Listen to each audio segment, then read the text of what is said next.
Olá, o rompimento da barragem de Fundão, em Mariana, Minas Gerais, em novembro de 2015, devastou 3 distritos do município e deixou 19 mortos. Um trabalho conjunto da Advocacia Geral da União, da Advocacia Geral de Minas Gerais e da Procuradoria Geral do Espírito Santo garantiu a aplicação de mais de 860 milhões de reais em ações reparatórias na região. Sobre o assunto, vamos conversar com o Procurador Federal Marcelo Coque Gomes. Procurador, eu acho que deveríamos começar essa entrevista exatamente por aí. Quer dizer, está havendo um trabalho de recuperação da devastação toda provocada pelo rompimento da barragem. Esses recursos, 860 milhões, estão vindo de onde? Bom, saudações, Maurício, saudações a todos. É uma grande satisfação estar aqui presente para poder trazer à sociedade, para poder trazer ao cenário jurídico, social, todo o contexto do trabalho da Advocacia Geral da União, da Advocacia Geral do Estado de Minas Gerais, da Advocacia do Espírito Santo, que é a Procuradoria-Geral de Justiça. Bem, é interessante, Maurício, que a gente passe à sociedade um primeiro quadro do que foi o tratamento jurídico do problema do desastre de Mariana. Qual o quadro jurídico que eu tenho? Eu tenho uma empresa responsável, mas uma empresa responsável que não possuía capital suficiente para abarcar a reparação de todos os danos ambientais. Esse é um primeiro passo. E mais, apesar da gente falar o desastre de Mariana, foi o desastre de 700 quilômetros alcançando até o mar. Nunca houve um desastre socioambiental, socioeconômico tão grande como esse. Em termos ecológicos, supera muito Brumadinho. Em termos ecológicos, nós vamos ter uma série de problemas estruturais, tanto na resposta do Estado, quanto nas repercussões dos entes públicos atingidos e na própria sociedade. E esse quadro, Maurício, visualizou a conformação da própria empresa responsável. Eu tenho duas acionistas da empresa, uma australiana e outra brasileira. E aqui é um ponto importante.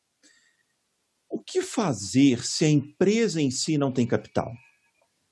O que fazer se o desastre em si não pode ser reparado? E aí eu convido todos a lembrar, por exemplo, do caso de Cubatão. Sim. Não sei se sabem, mas Cubatão nós tivemos, né, Maurício? Foi antológico o caso. Eles, durante anos, o nível de poluição de Cubatão provocou doenças graves na população, né? Crianças que nasciam com encefalias que era decorrente desse sistema de poluição de Cubatão. Né? Perfeito, perfeito. E um cenário que houve uma ação civil pública proposta, julgada 30 anos depois, e que simplesmente proclamou um resultado, mas um resultado sem eficácia. Nós temos um histórico nacional de legislação muito bem concatenada e dificuldade de eficácia. O que as advocacias públicas buscaram foi eficácia. E como ter eficácia perante uma empresa que não tem capital para reparar o dano?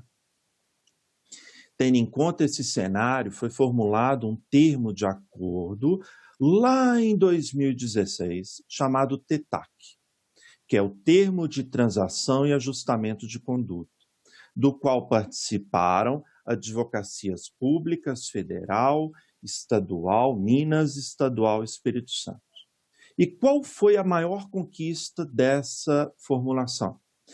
As duas acionistas foram fixadas como responsáveis pela reparação. A vitória jurídica nesse termo foi de tal tamanho que nós evitamos décadas de discussão judicial quanto à responsabilidade do acionista. Porque todos que estão me ouvindo e são versados na área jurídica ambiental vão me dizer, e com razão, que a responsabilidade ambiental é objetiva. Sim, é objetiva pela teoria do risco integral em relação a quem pratica o dano. Mas eu não tenho um único precedente do STJ dizendo de responsabilidade objetiva de acionista. Nós ficaríamos, então, em uma discussão jurídica muito e muito complexa. E mais. Que foi o que aconteceu com o Cubatão, que o senhor citou aí, que o poder público terminou agindo, resolvendo o problema da poluição em si. Cubatão é hoje uma cidade não livre de poluição, mas com um nível de poluição aceitável, mas as vítimas históricas do desastre até hoje não foram reparadas. Então a intenção dos senhores era exatamente isso, buscar a reparação o mais imediato possível dessas vítimas. Exato, e buscar eficácia para o ordenamento jurídico. Por décadas e décadas e décadas, os juristas brasileiros trabalharam com a espécie de Éden jurídico, com um direito que deveria ser no mundo ideal, no mundo quase platônico. Eu falo com os meus alunos que às vezes há pessoas que pensam no direito ambiental de Nárnia, em outro mundo. Uhum. E a gente deve pensar no direito ambiental aplicado, no direito ambiental factível. E aí vem a função da advocacia pública como carreira de Estado.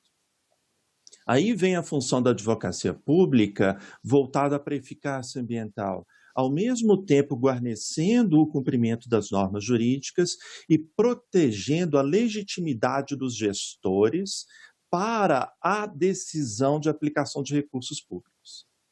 E esse desafio, como foi composto através do TETAC?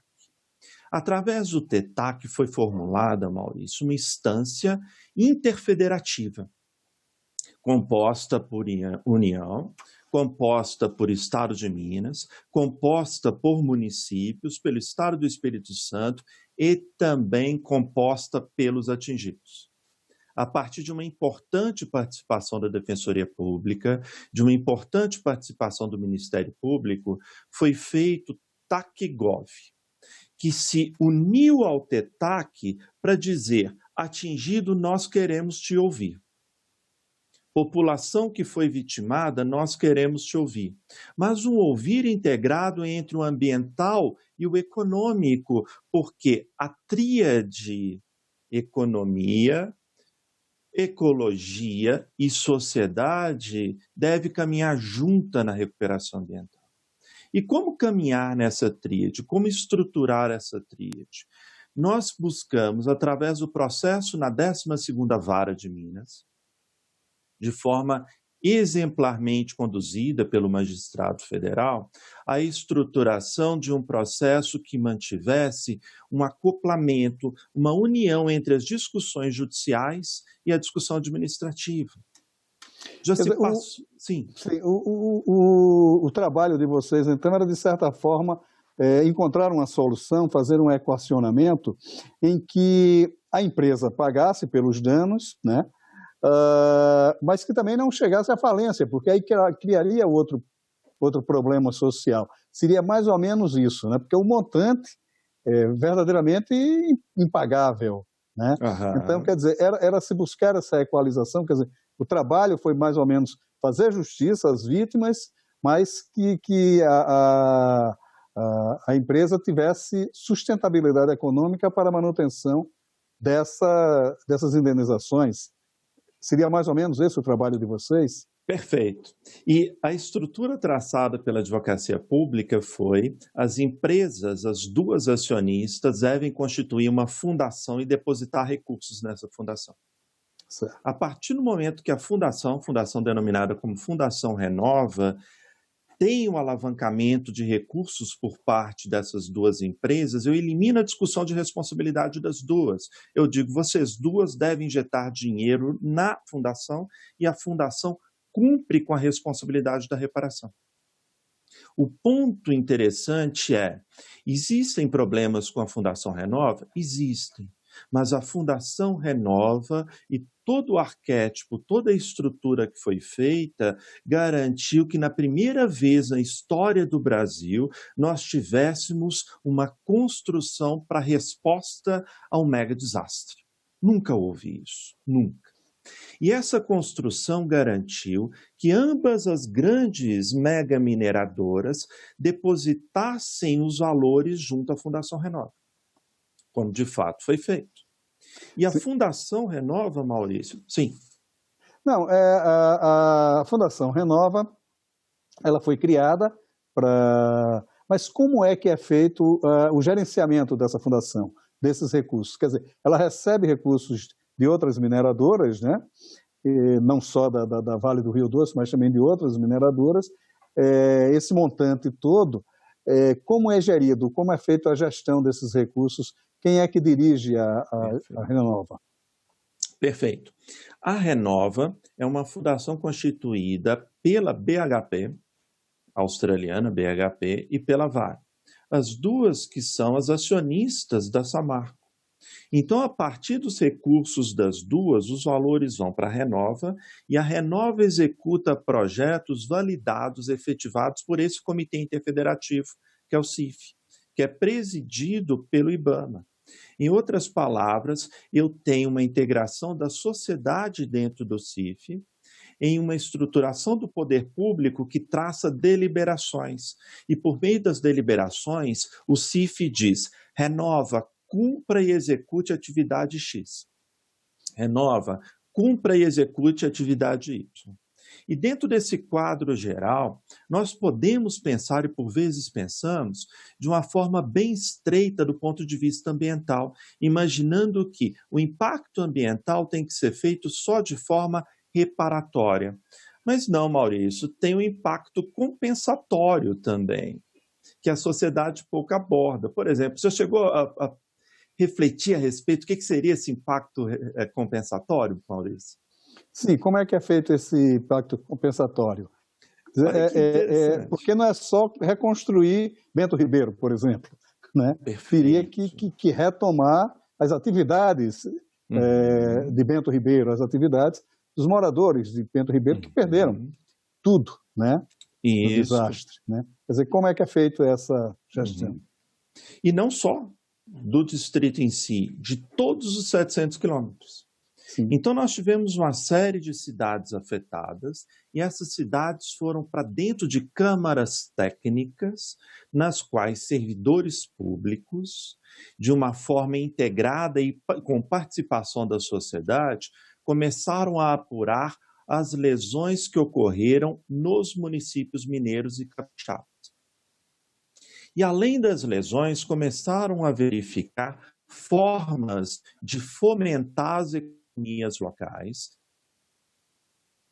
são enquanto pedra angular, enquanto raiz para uma mudança de paradigmas.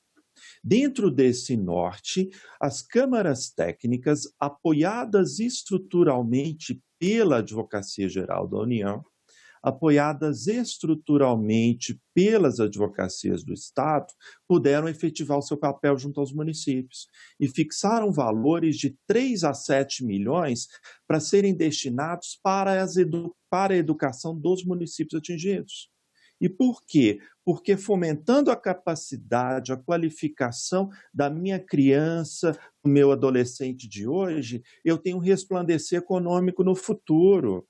Eu tenho uma reestruturação da base econômica. Mais do que isso, investir em estradas, investir em turismo, no ecoturismo, como foi feito, inclusive em parques estaduais, me permite a abertura para uma economia verde, me permite uma abertura para que essas pessoas possam desenvolver a sustentabilidade concreta, não a sustentabilidade etérea, a sustentabilidade perdida no tempo e no espaço, mas uma sustentabilidade na qual o meio ambiente seja fator positivo de ganho econômico.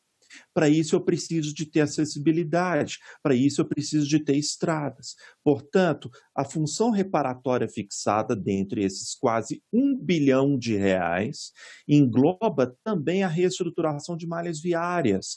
Por quê? Porque a pessoa que vai fazer turismo, isso é interessante em qualquer sociedade, ela quer estar no verde, ela quer estar numa cachoeira, numa imagem bonita, mas ela quer chegar lá de carro, ela quer chegar lá de forma confortável. E chegar bem, né? Porque Chegar essa bem. questão do turismo, por exemplo, tinha sido criado um passeio de trem, né, que iria de Belo Horizonte, creio que até ia ao Espírito Santo, né? Não sei se chegava até Vitória, mas enfim, que corria ao longo do Rio Doce, né? Era uma linha férrea que corria ao longo do Rio Doce e que a principal atração era exatamente a paisagem do Rio Doce. Exato. Que acabou, né? Esse passeio, eu não sei nem se ele continuou durante, logo depois de Mariana. Mas foi um impacto, num determinado momento, ninguém queria ir, porque não tinha atração. O Rio Doce tinha acabado, né? Do ponto de vista de atrativo turístico, né? Quer dizer, isso foi um dos impactos, quer dizer, que a gente sequer se dava conta, né? Quer dizer, houve a retomada desses projetos turísticos, tudo bem. E as outras atividades econômicas, porque, por exemplo, esses distritos que foram atingidos, eles eram eminentemente produtores de leite, de queijos, enfim, da pecuária, né? E da agricultura, que acabou. Também está sendo feito projetos na recuperação dessas atividades tradicionais. De lá, como é que isso está sendo feito?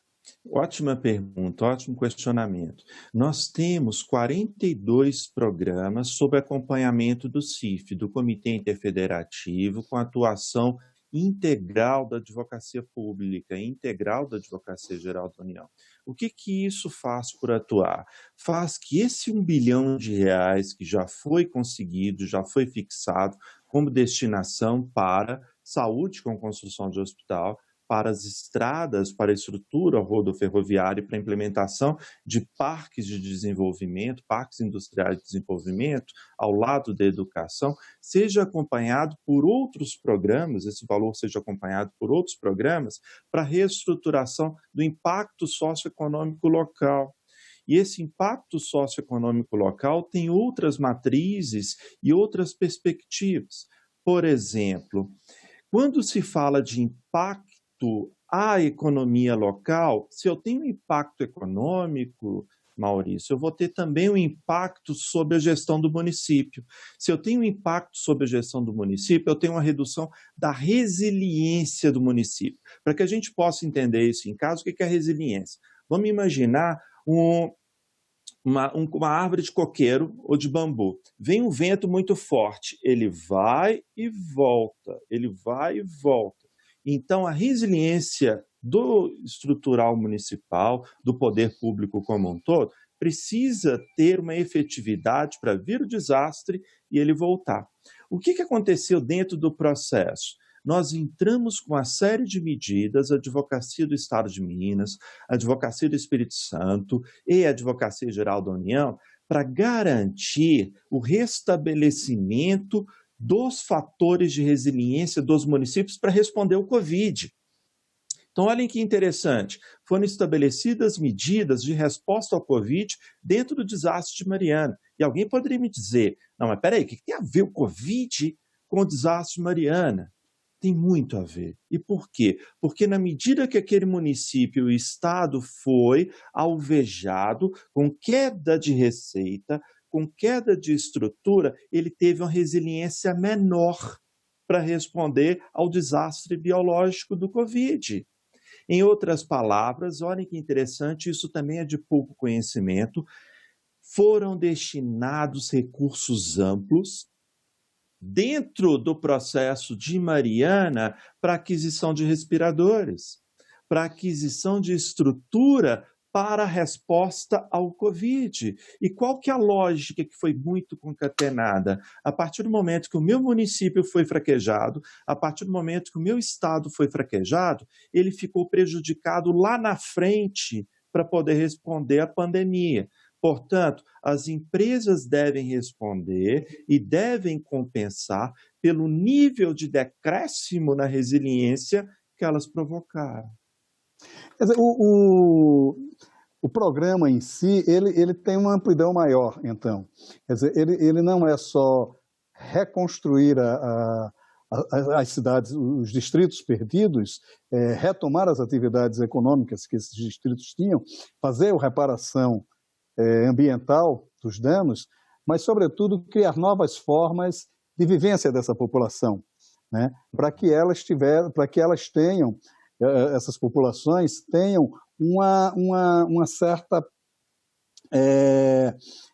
um certo renascimento cultural e econômico. Quer dizer, é isso que está sendo feito. Esses 861 milhões de reais estão sendo usados neste redimensionamento da região?